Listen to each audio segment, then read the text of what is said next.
জীবনে তো কোনোদিন হারবার পারেননি, করেন আজকে চেষ্টা করেন। আচ্ছা, কত কোন প্রাণী জাবর কাটে? এত সহজ কোশ্চেন বললেন স্যার। স্যার, মানুষ জাবর কাটে।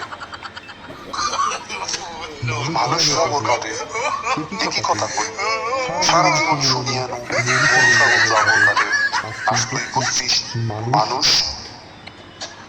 কেন স্যার, আপনার কি দাদা দাদি নাই?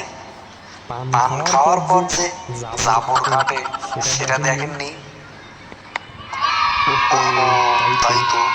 এটা তো আমি কোনোদিন খেয়াল করিনি। আজকেই যা দেখা লাগবে। না, তোর তো আইসিটি সম্পর্কে মেলা আইডিয়া। আমি একটা ফ্রিজ কিনতে চাচ্ছি, হিটাচি কোম্পানি। কেন হবে?